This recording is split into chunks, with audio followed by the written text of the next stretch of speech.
Tom Homan, former acting ICE director and a Fox News contributor, is with me now. Tom, first of all, when you see that video of the little one holding his teddy bear screaming at those smugglers who'd left him behind, I know you will tell us that you are not surprised by that, but it is heart-shaking. It is heart-shaking, and that's why I fight so hard, Harris, and that's why I've gotten arguments with Congress. That's why I get emotional on this network sometimes, because in almost 35 years, I've dealt with many sad things. I've dealt with dying children. The good thing is the Border Patrol agents are out there, they're rescuing these children. I've been down there 4 times this year. I've seen Border Patrol agents jump in the river to save dying children. I've seen them jump in the river and were unable to save a child, and the child drowned. The men and women of the Border Patrol are the only piece of humanity on that border. The Biden administration policies, they say humane. Tell me that's humane, watch that video. The children being dropped over the wall, the children being abandoned on the ranches. It's the most inhumane policy I've seen in my 35 years. So thank God for the men and women in green who are standing in that front line and saving lives. They saved over 4,000 lives last year. Amen. You know, I do want to ask this because I know that you have said that a national security risk is the next step in all of this and that it would be great. Are we there yet? Yeah, we're there. And that's why I think Governor Abbott's declaring a national emergency. His troopers have seized a record amount of fentanyl. And fentanyl spreads over this country. It killed over 64,000 Americans during the last crisis on the border. And the man who spoke just before I didn't get his name, but he's exactly right. The criminal cartels control the Mexican-U.S. border, and Joe Biden administration handed it to them. They use this humanitarian crisis. They'll push hundreds of family groups in one area, tie all the Border Patrol agents up, so they can move their fentanyl and their gang members to unprotected areas, which creates a national security crisis. Not accounting how many people on the FBI watch list have got in successfully that we didn't arrest. It's a severe national security crisis. You know what I just caught from what you said, and we're so focused on that little one who's suffering, who's been abandoned by smugglers. I would imagine everybody was focused on that child.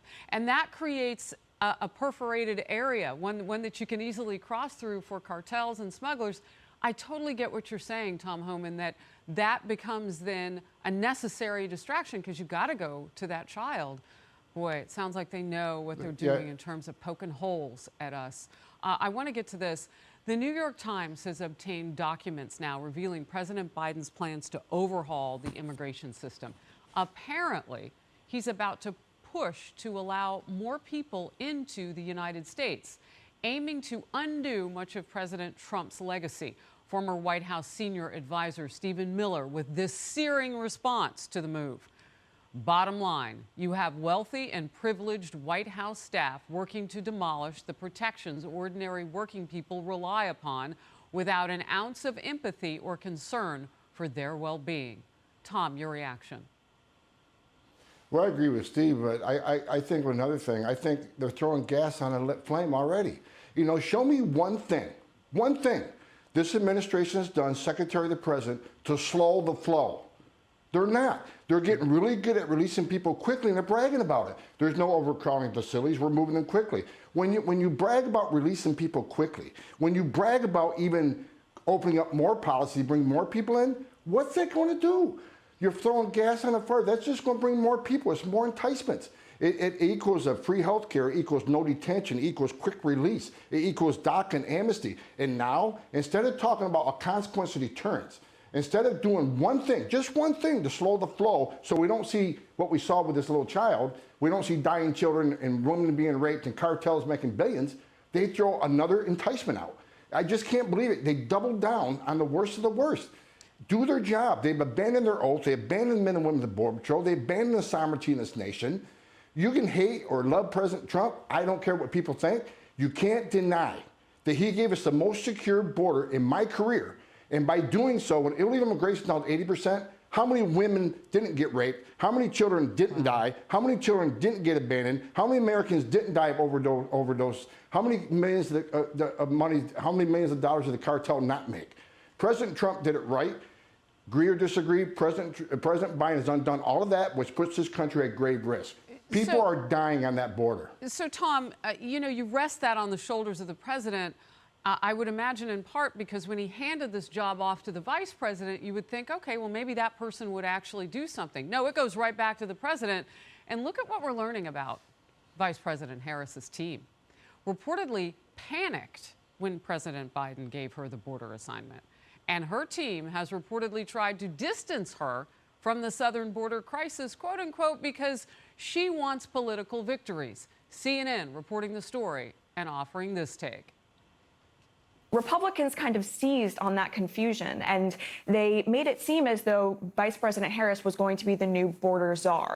Her role was always going to be focusing on these Northern Triangle countries and the root causes of this. And they saw her being linked to the border as a potentially politically perilous, assignment and task. She has wanted to emphasize both internally and publicly, frankly. Her team has come out and said publicly, look, we do not own the issues at the border. We are not managing the issues at the border.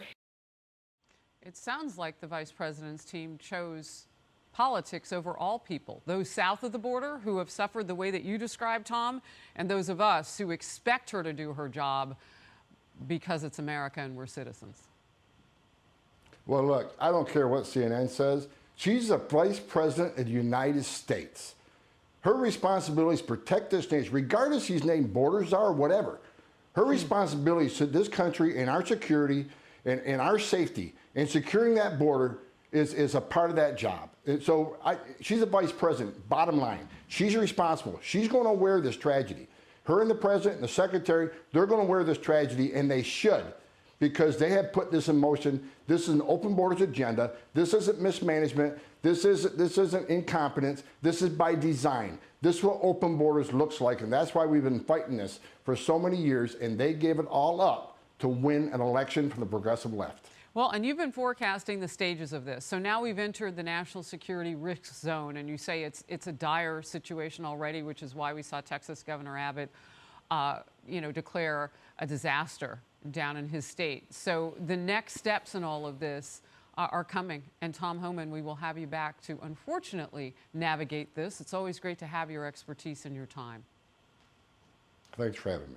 Hi, everyone. I'm Brian Kilmeade. I want you to do me a favor. I want you to click to subscribe to the Fox News YouTube page. This is the only way that I know for sure that you're not going to miss any great commentary, any great news bites, any great interviews coming your way on Fox. You can get it all here on YouTube. So subscribe right now.